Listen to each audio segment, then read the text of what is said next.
Bienvenidos de nuevo una vez más a otro capítulo de Aprende Nutrición y Deporte sin filtros. Seguro que ya estás preparado o preparada, así que vamos a ello. Muy buenas a todos y a todas, espero que estéis muy bien. Hoy en este capítulo de podcast os quiero hablar de la ansiedad. Os quiero enseñar qué tipos de ansiedad hay, qué suplementación nos puede ir bien cuando la sufrimos y por qué durante esos episodios de ansiedad nuestra alimentación también puede verse afectada. También te voy a dar algunos consejos de cómo calmar esa ansiedad y aprovecho este momento para recordarte en mis redes sociales. Me puedes encontrar en mi Instagram juana_onfit y también en mi otro nuevo Instagram que es Mente de Colores, que recientemente lo he abierto. A consecuencia de ello también me he creado un canal de YouTube donde ahí os iré subiendo temas relacionados con la ansiedad, reflexiones, mindfulness y psicología deportiva, nutricional y coaching. Y en este canal de YouTube ya tenéis un primer vídeo donde hice conté una historia de una chica llamada Lucía, que es una reflexión, y en este vídeo te explico la importancia que tiene el saber qué camino elegir a la hora de cuidarnos. Así que si quieres saber un poquito más de qué se trata, pues bueno, una vez que hayas escuchado este podcast, pues puedes ir a verlo. Te repito de nuevo el canal, es Mente de Colores, y si no lo encuentras, si vas a mi Instagram con el mismo nombre, en la biografía tienes enlace directo. Así que bueno, dicho esto, vamos a empezar con este nuevo capítulo. Lo primero que quiero hacer es explicaros qué es la ansiedad. Me parece muy importante porque hay muchas personas que hablan de la ansiedad como si fuera algo muy sencillo, ¿no? Un simple ataque de nervios que hemos tenido un día así de normal y ya está, y sin más. Pero no, la realidad es que la ansiedad se manifiesta de manera muy diferente en cada persona a través de una serie de factores. Y esta ansiedad es la consecuencia de un desequilibrio tanto a nivel físico como emocional. Y suele pasar también que cuanto más luchamos cuanto más quieres luchar en controlar estos síntomas, más aumenta ese malestar. Básicamente esto ocurre porque los síntomas realmente lo que están intentando hacer es comunicarse contigo, están intentando tratar de decirte algo. Y no es tan fácil como decir, pues bueno, me tomo un fármaco y se me pasa, porque eso lo único que conseguimos es tapar el problema como harías con un parche a un agujero. Y aquí de lo que se trata no es de quitar esa ansiedad de manera rápida, ¿no? O taparla con una pastilla, sino de comprender por qué nos está sucediendo y por qué realmente está ahí con nosotros presente. La ansiedad lo que hace es que cuando toca tu cuerpo, es como si fueras una puerta y te está dando como avisos, ¿no? Lo que está intentando hacer es comunicarse contigo y te está alertando de que algo te sucede, de que hay algo en tu interior que está necesitando de tu atención. Y la ansiedad no viene así de la noche a la mañana como tal. Posiblemente antes de notar síntomas muy desagradables, quizá ya tenías ansiedad, ¿no? Pero los síntomas evidentemente pues eran más ligeritos y por eso quizá no creías que estabas pasando por ello y no le has dado como esa importancia. Como he dicho antes, la ansiedad es la consecuencia de un desequilibrio, es decir, que es una respuesta de tu cuerpo y emociones que se activan para avisarte de que estás en peligro. Tu cerebro lo que hace es mandar esta señal a tu cuerpo por la manera que tienes pues, de pensar, de manejar tus emociones, de cuidarte. Y nuestro cuerpo al estar en desequilibrio es cuando al mandar esta señal aparecen esas emociones o pensamientos negativos. Y realmente he de decir que sufrir ansiedad es muy complicado. Yo creo que solo las personas que lo hemos sufrido sabemos lo que es y por lo que se pasa. Yo soy la primera que he tenido episodios de ansiedad. Pero realmente es la única manera que tiene nuestro cuerpo de decirnos, pues bueno, que es momento, ¿no?, de quitarnos esos miedos o esas creencias aprendidas tanto del pasado o de un estilo de vida que no nos ha ayudado hasta ahora. En el momento que aparece esta ansiedad, el mensaje que nos intenta transmitir es el de parar. O sea, siempre en los mensajes hay en plan como un freno, ¿no?, un stop. Es decir, te está indicando que hagamos un parón en nuestra vida, que dejemos de luchar en contra de lo que sentimos y comencemos pues un poco a fluir y a escuchar a nuestro cuerpo. La ansiedad realmente está presente en nosotros para ayudarnos a recuperar nuestro equilibrio emocional, quitando pues esa tensión acumulada que tenemos e intentando que de esta manera nuestra mente aprenda a estar en el presente. Es decir, estando en la realidad, en este momento, en el ahora, a confiar en nosotros mismos y a enfrentarnos también a lo que tenemos, ¿no? Y de esta manera podremos conseguir hacer lo que realmente pues, nos gusta, cumplir nuestros sueños, hacernos responsables también de nosotros mismos, es decir, confiar y disfrutar de la vida. Parece esto un poco contradictorio, ¿no? Decir que la ansiedad realmente tiene estos síntomas, estos síntomas tan desagradables, pero que realmente el mensaje que nos está intentando transmitir es el de, calma, escúchate, vamos a ver qué pasa en ti, ¿no? Y trabajarlo. Por ello os quiero contar, como os he dicho antes, que hay diferentes tipos de ansiedad. Quiero entrar en detalles de alguna de ellas, sin especificar tampoco mucho, pero sí para que entendamos un poquito más a nivel general qué es. En la ansiedad nos podemos encontrar con miedos y fobias, también con una preocupación muy crónica, es decir, que nos preocupamos, por ejemplo, por diferentes tipos de cosas que nos pasan durante nuestra vida. Por ejemplo, con la familia, con el tema de nuestra salud, nuestra economía, etc. También hay ansiedad por ataques de pánico, ansiedad por agorafobia, trastornos de estrés postraumáticos, obsesiones y compulsiones, y también, que esto suele suceder bastante, y es sobre todo algo que yo estudié en los TCAs, es una preocupación por nuestro aspecto físico. Es decir, que hay un trastorno disfórmico corporal. Y también otro tipo de ansiedad son las preocupaciones por nuestra salud, lo que se suele conocer más por hipocondría. Y aunque sean diferentes tipos de ansiedad, tienen algo en común, y es la preocupación, ¿no? Esa preocupación obsesiva, sobre todo con según qué tipo de temas, ¿no? Esos miedos que nos aparecen, miedo a enfermar o miedo a que algo terrible nos suceda. Por ello, cuando aparece, hace que vivamos obsesionados y que toda nuestra atención se vaya con aquello que tememos. Y cuando eso pasa, lo que conseguimos es que reafirmamos con nuestras acciones, es decir, con nuestras conductas, que es mejor mantenernos alejados o quitar de nuestra vida eso que tememos en vez de enfrentarnos a ello. También, todas estas ansiedades de las que os he comentado tienen en común que son un intento por nosotros tener el control absoluto de todo lo que nos sucede. Y es por eso que cualquier trastorno de ansiedad es una consecuencia de ya estar viviendo con altos niveles de estrés por mucho tiempo y que nos hacen que al final vivamos en un mundo paralelo, por así decirlo, que hace que estemos despegados constantemente de la realidad en la que vivimos. Es decir, que tener ansiedad, como veis, no es algo fácil de llevar, pero sí es algo que por suerte se puede trabajar para mejorarlo. Y recuerda que tu cuerpo lo único que está intentando hacer es comunicarse contigo, te está avisando de que hay algo que tienes que trabajar en ti y la única manera que tienes de hacerlo es a través de estos síntomas. Seguro que si me estás escuchando te preguntarás, bueno, vale, sí, tengo estos síntomas, pero realmente ¿qué puedo hacer si los tengo? ¿Por dónde empiezo, no? Porque a veces estamos como un poco perdidos. Y es normal. Pero como consejo tanto profesional como personal te diré de manera muy clara que no esperes a tocar fondo para acudir a un profesional. Cuando hablo de profesional me refiero a un psicólogo o a una psicóloga y trabajar en esto que te ocurre. Hay una terapia que se llama terapia cognitivo-conductual que junto con la meditación se ha demostrado que tiene muy buenos resultados, para trabajar estos diferentes tipos de ansiedad. Así que en este caso yo sí que te recomiendo que si estás pasando por un periodo en el que no sabes gestionarlo, que acudas a terapia, ¿no? Y sobre todo, comentarle a lo mejor si a tu psicólogo o tu psicóloga, trabaja de esta manera para ver si te puede funcionar.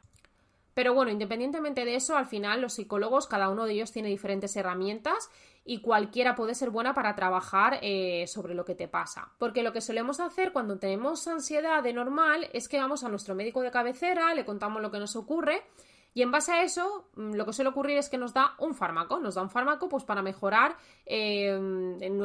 nuestra sintomatología, ¿no? Pero realmente párate a pensar, ¿crees que este fármaco te está ayudando? ¿O simplemente es un parche más? Es cierto que hay momentos que cuando rozamos el límite, por eso os he dicho antes que no esperéis a tocar fondo, cuando rozamos ese límite a veces no nos queda más remedio que tomarlo por un periodo de tiempo. Y como esto es algo que me habéis preguntado bastante en las redes sociales sobre qué tipo de suplementación puede ir bien, para mejorar estos síntomas, voy a hablaros de alguno de ellos. Quiero aclarar, antes de todo, que por mucho que yo os hable de cualquier tipo de suplementación, siempre es necesario consultar con vuestro médico de cabecera. Recordad que vuestro médico es quien tiene vuestro historial clínico y es quien va a saber realmente si lo podéis tomar o no, ¿vale? Porque por mucho que tomemos algo natural, todo tiene contraindicación y todo puede tener efectos secundarios e incluso también puede interferir con algunos alimentos que consumamos.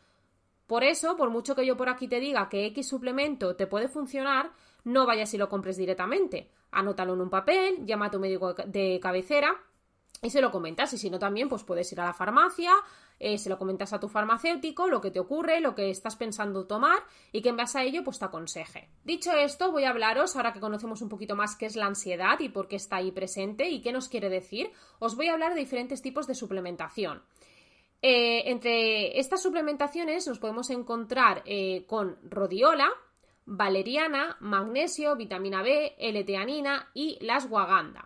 Esta última es muy conocida. ¿Por qué? Porque, bueno, en las redes sociales seguro que más de una vez habéis escuchado que la recomiendan, pues eso, para calmar el estrés, para calmar la ansiedad, y realmente funciona. Esta ashwagandha se usa como adaptógeno, un adaptógeno natural, y se ha demostrado científicamente que es eficaz para tratar estrés, también ansiedad y diferentes tipos de trastornos psicológicos, también para tratar la tiroides, el insomnio, trastornos de déficit de atención, etcétera.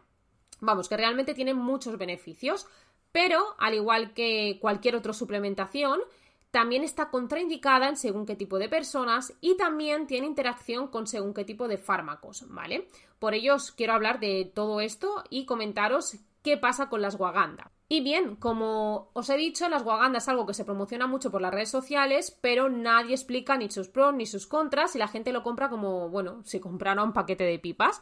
Entonces, ¿por qué hacemos eso? Escuchamos que sirve para dormir, escuchamos que sirve para relajarnos y como llevamos un estilo de vida en el que estamos constantemente sin parar, ni un segundo, dormimos peor, descansamos peor, no nos cuidamos tanto, pues bueno, al final intentamos suplementarnos para, pues para conseguir pues estar más en calma, ¿no?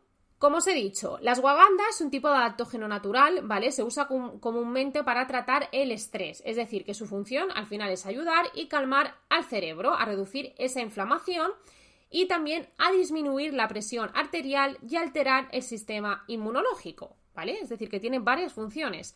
¿Cuánto tiempo se puede tomar este tipo de suplementación? Pues bueno, como cualquier otra, y desde mi punto de vista como profesional, yo te diría que lo tomaras por un periodo máximo de 3 meses, hicieras un descanso de 1 o 2, siempre que puedas, obvio, y luego, si es necesario, pues volver a ello.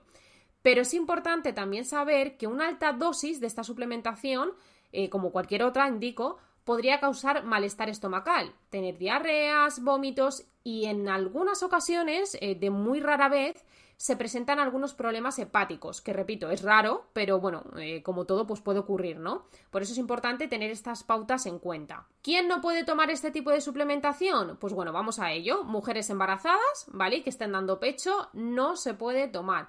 ¿Por qué? Porque realmente no hay cierta evidencia científica, aquí siempre nos vamos a basar en base a ciencia, siempre lo digo, que demuestre que realmente es seguro durante el embarazo y la lactancia, ¿vale? Después, personas que tengan alguna patología, alguna enfermedad autoinmune como esclerosis múltiple, lupus, artritis y otro tipo de patología de este tipo, debido a que si tomamos esto, lo que hace es que nuestro sistema inmune se vuelve mucho más activo, ¿vale? Y esto lo que podría hacer es que aumentaría los síntomas de estas enfermedades autoinmunitarias. Tampoco está permitido tomarlo en el caso de que tengas una cirugía pendiente, independientemente de qué cirugía sea, ¿vale? Por un periodo de 2 semanas antes de esa operación. Y aquí hay algo muy importante también, y es que en personas que tengan trastornos de la tiroides tampoco pueden tomarlo. Os he hablado de en qué casos no es bueno tomar este tipo de suplementación, pero ahora quiero comentaros las interacciones que hay con medicamentos, ¿vale? Porque esto es muy importante, casi todo el mundo toma algún tipo de fármaco en algún momento. Y como he dicho antes, todo puede tener interacción. Entonces, como hemos hablado del tema de las personas que no pueden tomarlo, en el caso de los fármacos, los que son relacionados con las hormonas tiroideas no se podría tomar, ¿vale? Es decir, no se podría tomar un fármaco relacionado con la hormona tiroidea junto a la toma de la ashwagandha. ¿Por qué? Porque el cuerpo naturalmente ya produce hormonas tiroideas y esta suplementación lo que haría es que podría aumentar la cantidad de hormonas tiroideas que el cuerpo produce si es tomado junto a un fármaco para dicho fin, ¿vale? Porque aumentaría los efectos. ¿Con qué otros fármacos también está contraindicado? Pues con medicamentos para la diabetes. ¿Por qué? Porque esta suplementación lo que hace es disminuir los niveles de azúcar en sangre. ¿Eso significa que una persona diabética no lo pueda tomar? No, no significa esto. Esto quiere decir que si tú te tomas, por ejemplo, un fármaco para controlar lo que es la glucosa en sangre, es decir, disminuir la glucosa, y te tomas esta suplementación también, pues al tener el mismo efecto, realmente no tendríamos una glucosa controlada, sino que sería una disminución mucho más pronunciada de esa glucosa y podrías acabar teniendo pues una bajada de azúcar.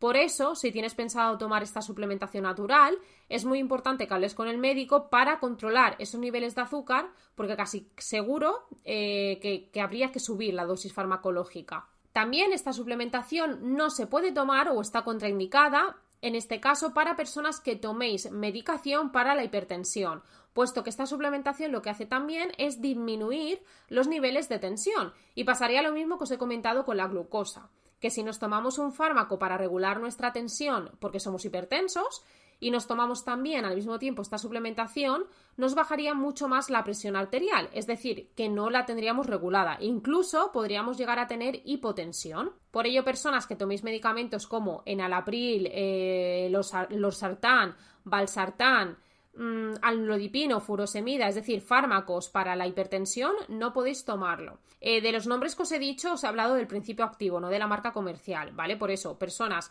que toméis fármacos para la hipertensión, antes ir a un médico. También, en este caso, tienen interacción los medicamentos que disminuyen el sistema inmunológico, es decir, inmunosupresores. ¿Cuáles son? Por ejemplo, la zatioprina, la ciclosporina, el micofenalato y también corticoides, prednisona, etc. También esta suplementación tiene interacción con medicamentos sedantes, es decir, benzodiazepinas. Estos fármacos, ¿qué pasa? Que producen somnolencia y el tomarlo junto a la toma de esta suplementación lo que podría causar sería demasiada somnolencia, ¿vale? Entonces, medicamentos como clonazepam, diazepam, lorazepam, etc., pues tienen interacción. Y también medicamentos sedantes, pero que son depresores del sistema nervioso central, es decir, también os podrían dar demasiada somnolencia, como por ejemplo el zolpidem, ¿vale? El zolpidem, el fenobarbital, que son medicamentos de este tipo. Y esto sería por la parte de los medicamentos, pero también, por mucho que sea algo natural, hay ocasiones que entre suplementos naturales también hay interacción. Es decir, que en este caso con la ashwagandha sí que podría tener contraindicación si estás tomando algún suplemento natural para disminuir la presión arterial. Por ejemplo, coenzima Q10, L-arginina, lisina, ortiga, L-teanina, uña de gato, etc. A lo mejor alguno de esta suplementación que os estoy comentando no la usáis con este fin, ¿vale? No para disminuir la presión arterial. Recordemos que al igual que los fármacos hay suplementos que tienen diferentes tipos de funciones. Y en el caso de interacción con alimentos, yo desconozco si lo hay, pero a nivel científico está buscando un poquito y no he encontrado ninguno que diga que realmente hay interacción, ¿vale? Entonces, pues bueno, supuestamente con los alimentos no hay ningún tipo de interacción. El resumen es: ¿como suplemento natural funciona? Sí, está comprobado científicamente que funciona muy bien y yo sobre todo os voy a hablar de mi caso personal porque yo lo he utilizado con ese fin para calmar pues un poquito mi estrés, mi ansiedad, para dormir mejor y a mí la verdad que me ha funcionado. Esta suplementación se puede tomar tanto por la noche como por la mañana. Es decir, que si tu problema es que por la noche no descansas bien, pues la ashwagandha te puede ayudar a conciliar ese sueño, al igual que otra suplementación como puede ser la melatonina, por ejemplo, ¿vale? Que ayuda a regular también la hormona del sueño. Pero en el caso de que tu problema, sea más de día, es decir, que durante el día estés más agobiada, más estresado y demás, pues ahí sí que te aconsejo que lo tomes durante el día. Ahora os voy a hablar de otro tipo de suplementación que también puede ir bien para ayudar a calmar pues esa ansiedad, ese estrés y demás, que es la L-teanina, que es un aminoácido. ¿Para qué sirve? Pues sirve para mejorar el sueño, el estrés, también ayuda un poquito a calmar, vamos a estar un poquito más relajados, mejora la concentración, aumenta el rendimiento cognitivo, fortalece el sistema inmunitario y reduce la presión arterial.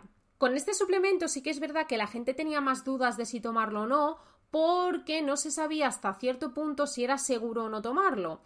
Pero en este caso, buscando un poquito más a nivel científico, en base a estudios y demás, se ha demostrado a través de la FDA, que es la Administración de Medicamentos y Alimentos, que sí que es seguro el tomar L-teanina, siempre que obviamente se use como indica el envase. La L-teanina, ¿con qué puede interactuar? Pues bueno, con los siguientes medicamentos y suplementos también, importante, ¿vale? Que aunque sea natural, también interactúan. Medicamentos para el tratamiento de la presión arterial alta afectan, ¿vale? No se puede tomar. Otros suplementos que también reducen la presión arterial, tampoco. Y también con medicamentos estimulantes, que son los que suelen mandar los médicos para tratar el trastorno por déficit de atención e hiperactividad, que son los medicamentos TDAH. Estos medicamentos lo que hacen es que actúan sobre dos sustancias químicas del cerebro, la dopamina y la norepinefrina, que estas sustancias químicas afectan a la atención y a la concentración de una persona, ¿vale? Por eso, junto a la L-teanina, esta suplementación no se podrían tomar. Y tampoco se podrían tomar con suplementos que contengan cafeína. Bien, ahora os voy a hablar de otro suplemento que os he mencionado al principio, que es la rodiola. Esta también es conocida porque es un suplemento que ayuda a mejorar nuestro estado de ánimo, mejora el estrés, la ansiedad, incluso en personas que tienen depresión funciona muy bien. Pero también la rodiola, depende en qué dosis se tome, tendrá un efecto sedante o relajante. Es decir, que sirve tanto para una cosa como para otra. ¿Y qué es la rodiola? Bueno, es un tipo de adaptógeno natural también que normaliza la producción de cortisol, que es la hormona del estrés. A través de un estudio científico también se ha demostrado que el estrés prolongado durante mucho tiempo lo que puede hacer es ocasionar una alteración mitocondrial con un aumento de la producción de radicales libres, y esto lo que nos ocurre es que produce un daño general en el organismo. Pero la rodiola también tiene sus efectos secundarios, es decir, en este caso interacción, y es que tiene un efecto sobre el sistema endocrino. Lo que ocurre es que esta rodiola también estimula la función tiroidea, incrementando lo que es el gasto de energía, mejorando la homeostasis y manteniendo el cerebro, el corazón, los músculos y otros órganos en una función óptima, y por esta razón no se recomienda el uso de rodiola en casos de hipertiroidismo. Otra cosa es que las personas que tengan mucha ansiedad, es verdad que la toma de rodiola puede hacer que tengamos un aumento de ella y un aumento de agitación por la dosificación. Recordemos que antes he dicho que dependiendo de la dosis que tomemos puede hacer efecto relajante o puede hacer efecto estimulante. Al no haber una posología exacta de cómo tomarlo, pues dependerá un poco de la tolerancia también que tengas a este tipo de suplementación. Aquí lo ideal es que le preguntes a tu farmacéutico o a tu médico cómo deberías tomarlo en función a lo que quieras tratar, ¿vale? Si lo quieres en plan para relajarte, lo quieres más para estimularte, y en base a ello, pues que te digan la posología que sería indicada para ti. También la rodiola lo que hace es que puede estimular la producción de sueños e inducir bastante insomnio, y especialmente sobre todo las primeras semanas de tratamiento. Por ello, las personas que estéis tratadas ya con fármacos como pueden ser las benzodiazepinas, que son tratadas con el mismo fin, ¿vale? Para tratar ansiedad y demás, no sería compatible, por así decirlo, ¿vale? Tendría contraindicación. Y a través de un estudio científico que también leí, decía que su acción antidepresiva que tiene este tipo de rodiola no es recomendada con personas que sufran el síndrome bipolar. El resumen de este fármaco es que si estáis bajo medicación psiquiátrica, deberíais sobre todo informar a vuestro médico, independientemente del fármaco que sea, pero sobre todo en estos casos es muy importante, ¿vale? Porque suelen tener bastante contraindicación. Y ya os digo que estos suplementos se venden como pipas en las redes sociales. Nunca nadie dice ni los pros, ni los contras, ni las contraindicaciones, ni las interacciones, ni nada. Y al final esto es un problema porque empezamos a comprar cosas para relajarnos, para calmarnos, y no sabemos si realmente nos puede ir bien o no. ¿Qué más suplementos hay? Que seguro que lo conocéis. Está la valeriana, que esto es un tranquilizante natural. La valeriana realmente es una planta que actúa como un agente sedante, relajando nuestro sistema nervioso y nuestro cerebro, por lo que se suele recomendar a personas pues, con trastornos del sueño, también para aliviar el estrés, la ansiedad. Pero también la valeriana tiene sus contraindicaciones. Evidentemente ya sabemos que nada de esto se puede mezclar con alcohol, ya que, bueno, al final dicha combinación lo que hace es intensificar el efecto de la somnolencia que genera la valeriana, y del mismo modo que tampoco debe combinarse con medicamentos sedantes, ¿vale? Tales como los que he dicho antes, depresores del sistema nervioso central, benzodiazepinas, etc. También, para mantenernos un poco en la misma línea de lo que he expuesto antes, no debe combinarse con otras hierbas o suplementos que poseen propiedades sedantes, ¿vale? Ejemplo, la amapola de California, que también sirve para ello, el cálamo, ¿vale? Que también es otro tipo de suplementación, el lúpulo, después está la melatonina o la salvia. Y sí que es verdad que en ocasiones nos podemos encontrar con alguna suplementación que, por ejemplo, lleve este tipo de combinaciones, ¿no? Que lleve melatonina y también lleve valeriana. Pero obviamente, si llevan la mezcla de ambas cosas, la dosis va a ser mucho más baja.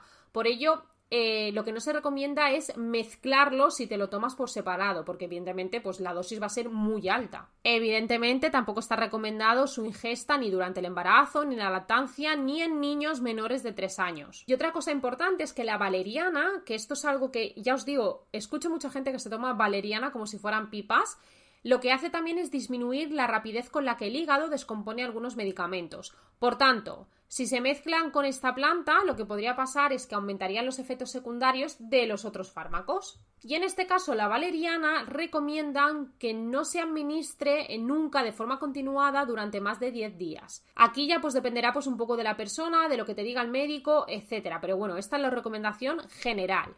Yo en este caso, como opinión personal, os diría que si queréis tomaros valeriana, lo hagáis en forma de infusión, por ejemplo, porque la dosis evidentemente es poca y por lo menos de esta manera pues os podéis ir ayudando combinándolo con otras cosas, ¿vale? Sin que haga interacción. Y por último, en cuanto a suplementación, os hablaré del magnesio, que tampoco es verdad que no hay mucha evidencia científica, o por lo menos yo no la he conseguido encontrar como tal.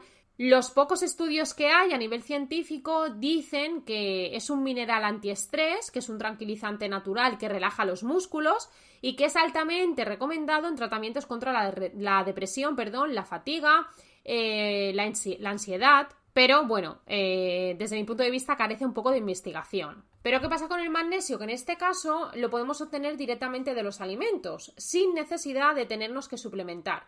Entonces, por esa parte, yo os aconsejo, sobre todo como profesional de la nutrición, que optéis por alimentos ricos en magnesio para potenciar ese efecto calmante en vez de tomarlo a través de un suplemento. Por otro lado, lo que ocurre con el magnesio es que muchas personas no obtienen suficiente magnesio en su alimentación y es por eso que se suele recomendar. Sin embargo, antes de tomar un suplemento, debes saber que solo unas pocas porciones de alimentos ricos en magnesio al día pueden cubrir esa necesidad de ese importante nutriente. ¿Qué alimentos hay para ello? Pues los frutos secos, las semillas, los cereales integrales, los vegetales de hoja, la leche, el yogur, las almendras, los anacardos. Incluso el agua pues puede aportarnos magnesio. Pero ¿por qué es importante el magnesio? Bueno, el magnesio lo suelen recomendar mucho, sobre todo porque desempeña muchas funciones cruciales en el cuerpo, como apoyo de la función muscular y nerviosa y a la producción de energía. Por eso también aprovechan para venderlo como algo relajante, ¿no? Los niveles bajos de magnesio no causan síntomas a corto plazo, sin embargo, los niveles bajos crónicos sí que pueden aumentar el riesgo de padecer hipertensión, cardiopatías, diabetes de tipo 2, osteoporosis, y por eso recomiendo el tema de los alimentos, porque demasiado magnesio proveniente de los alimentos no es negativo para los adultos. Sin embargo, no se puede decir lo mismo de los suplementos, porque las dosis altas de magnesio proveniente de suplementos, repito, o medicamentos, sí que pueden causar náuseas, calambres, diarreas, etc. Y otra cosa que no se suele decir del magnesio cuando se vende a través de suplementos es que tiene interacción con los antibióticos. Y ahora que ya os he comentado un poquito más a fondo lo que es el tema de la suplementación, interacciones, etc., quiero enfocarme un poquito más en la ansiedad y la alimentación. Primero de todo, he de decir que no hay alimento que reduzca la ansiedad al 100% como tal. Por ello he explicado antes qué era la ansiedad y cómo podíamos trabajarla. Pero seguro que en muchas ocasiones, cuando hemos tenido momentos de estrés, de agobio, de ansiedad, hemos recurrido a la comida como vía de escape a nuestro problema. Hemos comido porque una emoción ha estado presente en nosotros, pero no quizá porque hubiéramos tenido hambre real. Y cuando tenemos episodios de ansiedad en los que nos da por comer, realmente aquí también nos está indicando de que hay mucho que trabajar detrás de todo esto. Porque la ansiedad por la comida es un término muy general que no dice nada por sí mismo. Es decir, que es una etiqueta que puede englobar muchos escenarios, y puede ser causada también por muchos factores. Y esta ansiedad por la comida, sobre todo, puede desaparecer después de comer, pero no va a desaparecer para siempre. ¿Eso qué quiere decir? Que al final las raíces de la ansiedad pueden tener un origen muy complejo, que obviamente debe ser tratado de manera individual. Y lo que hace la comida en esos momentos es solo un parche que tapa el agujero. Pero, ¿por qué? ¿Por qué nos refugiamos en la comida cuando hay ansiedad? Pues bien, eso suele pasar porque el sentimiento negativo o de estrés o ansiedad se ve reflejado por el intenso placer de comer. Es decir, que para nuestro cerebro comer es una sensación placentera. Sin embargo, para la ansiedad es una emoción negativa. Por esta razón, evadir la ansiedad con la comida se vuelve una forma de compensar tus emociones. Cuando tenemos ansiedad y nos da por comer, siempre nos suele apetecer más cosas mucho más dulces. Esto es algo que incluso a veces me habéis dicho por las redes sociales, por privado, en plan: oye, Juana, ¿por qué nos apetece más cosas dulces cuando estamos nerviosos? ¿Por qué nos apetece más el azúcar? Etcétera. Es cierto que el azúcar tiene un fuerte impacto en los centros de placer del cerebro, o sea que no es casualidad que los alimentos dulces sean la opción así porque sí, porque lo que ocurre es que las neuronas que contienen dopamina, estas pueden ser estimuladas tanto por drogas adictivas como por alimentos como el azúcar. Y ya no solo el azúcar, sino también alimentos ricos en grasas, debido a que el cortisol, que es la hormona del estrés, causa un aumento en la presión arterial y en la glucosa y también en la frecuencia cardíaca. Y al tener estos niveles altos de cortisol, provoca un incremento de ingesta de alimentos de este tipo. Y esto sucede por una razón, y es que posiblemente sigas durante mucho tiempo con periodos de estrés intensos. Tus decisiones se vuelvan inconscientes, es decir, es como si de repente activaras el piloto automático y tú no pudieras llevar el control de eso, ¿no? Es como si fueras un mando de la Play. Y también en alguno de los casos conscientemente piensas y decides que la comida puede hacerte sentirte mejor. Y así es como que te autoconvences, pero resulta que en la mayoría de los casos la decisión no la tomas tú. La decisión es de forma inconsciente. Y estas decisiones inconscientes e impulsivas en realidad son hábitos. Y son hábitos además que puedes cambiarlos. Y para meterme un poquito más con el tema de alimentación hay que tener presente que el cuerpo necesita más recursos energéticos. Por eso cuando estamos estresados nos apetecen más alimentos procesados, grasas hidrogenadas y un exceso de azúcar y de sal. Placeres momentáneos que desequilibran el sistema nervioso. Si escogemos alimentos saludables, ¿qué podremos conseguir? Pues aliviar la tensión, estabilizar el azúcar en sangre e ir eliminando poquito a poco el estrés. Por ello, ya que hemos hablado de la suplementación que nos puede ayudar para calmar esta ansiedad, sus interacciones y efectos secundarios, os quiero hablar de los alimentos que nos pueden ir bien para calmar pues estos momentos, ¿no? Obviamente dejando claro que nos ayudan, no nos curan ese trastorno como tal, porque para eso hay que trabajarlo con herramientas psicológicas, ¿vale? Pero el llevar una correcta alimentación y también tener unos niveles de actividad física durante el día, es decir, estar activos, va a hacer que esa ansiedad no se vea tan incrementada. Por ello, todo lo que sean cosas a favor y que esté de nuestra mano poder hacerlo, pues vamos a por ello, ¿no? Entonces, cuando tenemos estrés prolongado, nos acaba debilitando, ¿vale? Para recuperarnos y vencerlo, ¿qué necesitamos? Pues reponer los nutrientes y otra sustancia más que ayudan a producir dopamina y serotonina. ¿Y qué alimentos nos pueden ayudar a ello? Pues bueno, están los arándanos, puesto que son antioxidantes, ¿vale? Lo que hacen es que ayudan a formar la serotonina y la dopamina, que son neurotransmisores que mejoran el humor y la memoria respectivamente. También nos podemos encontrar con diferentes hidratos de carbono complejos, como puede ser la yuca, al igual que otras raíces y tubérculos como el boniato, patata y calabaza, porque sus hidratos de carbono favorecen la respuesta de la hormona del cortisol en personas con estrés. Y además lo que hacen estos hidratos de carbono es que aumentan la absorción del triptófano, que es un aminoácido esencial, y mejoran los niveles de serotonina y la calidad del sueño. También nos va a ayudar alimentos ricos en vitamina C. ¿Y por qué la vitamina C? Porque es uno de los micronutrientes que en momentos de estrés, en situaciones así, necesitamos reponer. También diferentes tipos de semillas nos pueden ir muy bien, ejemplo, semillas de sésamo, semillas de calabaza, ya que resultan útiles porque son ricas en magnesio y calcio. También ellas aportan triptófano, que es el aminoácido precursor de la serotonina, ¿vale? Por eso se suele indicar que también las semillas suelen ser muy buenas para calmar esos momentos más de ansiedad. También otro alimento que puede ser muy bueno es el chocolate, para darte también ese placer y por el aporte de magnesio que tiene. Vamos, que te va a resultar al final de ayuda porque nos produce ese placer por las sustancias que forman el cerebro y que anulan la sensación de dolor y de depresión. El cacao también, además, es muy rico en magnesio. Eso sí, en este caso elige un chocolate que sea negro, con bajo contenido en azúcares y con alto porcentaje de cacao, a partir mínimo del 72%. También está el chucrut, que es un alimento para las buenas bacterias, que son fermentados, y lo que hacen es mantener el intestino en perfectas condiciones, algo súper necesario sobre todo cuando sufrimos momentos de estrés. También puedes consumir plátanos porque te aportan potasio y triptófano. Y en el caso del plátano, si está un poquito maduro, tienen un almidón prebiótico que lo que hace es alimentar las bacterias que regeneran la flora intestinal, en la cual se fabrica, además, el 90% de la serotonina que produce nuestro organismo. Así que los plátanos son ideales. También las legumbres, ejemplo, lentejas, ¿vale? Porque son ricas en vitaminas del grupo B y estas vitaminas son indispensables sobre todo para el funcionamiento cerebral. Como veis, con todo esto que os estoy diciendo, ya hemos nombrado varias veces al magnesio. Por eso os digo que realmente tomar la suplementación me parece, sinceramente, tirar el dinero, ¿vale? Yo sería lo último que tomaría en el caso de querer tomar algo.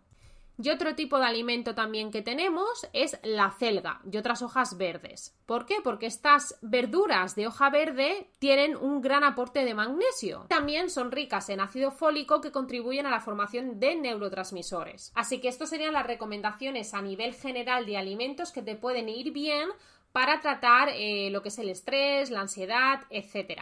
Y ya bueno, para acabar un poquito con el podcast, para que no se nos haga tampoco tan largo, es importante tener en cuenta el descanso. ¿Por qué? Porque el descanso es algo fundamental para calmar ese estrés. Y este estrés también es muy malo para nuestra microbiota. Por eso es muy importante que cuando tenemos episodios de ansiedad, la alimentación sea correcta y no darle a nuestro cuerpo lo que la mente le pide, sino lo que realmente necesita. Así que bueno, dicho esto, voy a dar por finalizado este podcast. Espero que haya sido de mucha ayuda. Repito una vez más, y me encanta ser pesada en esto porque va mucho conmigo, y es que antes de tomar cualquier tipo de suplementación, recordar hablar con vuestro médico de cabecera. Y lo primero de todo es hacer uso de la alimentación. Muévete, ten una vida activa, que el deporte también ayuda mucho a mejorar esos niveles de estrés. El ejercicio, cuando lo practicamos en cualquier forma, nos puede ayudar a aliviar ese estrés. Mantenerte activo puede aumentar lo que son los niveles de endorfinas y esas endorfinas nos hacen sentir bien, ¿no? Y nos hace que nos distraigamos un poco de las preocupaciones cotidianas que solemos tener. Así que haz uso de lo principal, de lo más básico, no empieces la casa por el tejado, no empieces a suplementarte como tal si realmente te estás alimentando mal o si realmente llevas una vida sedentaria, y empieza por cambiar esos hábitos, como por ejemplo ir a un psicólogo si es necesario, y luego si lo requieres ya suplementarte. Y ya como última opción pues os diría, repito lo que he dicho antes, ¿no? Ya hacer uso de la farmacología. Pero una correcta alimentación, unos niveles de actividad física, etcétera, pueden ayudarte muchísimo para mejorar y calmar ese estrés, esa ansiedad, etcétera. Y ya por último quiero decirte que si estás en un momento de ansiedad, de agobio, de estrés, recuerda que estos síntomas que tu cuerpo hace que tengas solo son para avisarte de que, bueno, hay algo en ti que tienes que cambiar, que tienes que salir de tu zona de confort, y eso, sinceramente, solo depende de ti. Así que ponte manos a la obra y no dejes que tu mente te domine. Escúchala, escucha tu cuerpo y haz por mejorar eso que te ocurre. Así que bueno, como os he dicho, espero que os haya gustado mucho este podcast, que os haya ayudado sobre todo. Así que si te gusta, comparte con amigos, con familia, que sepas que le puede ir bien. Y nos vemos en el próximo capítulo de podcast. ¡Un saludo!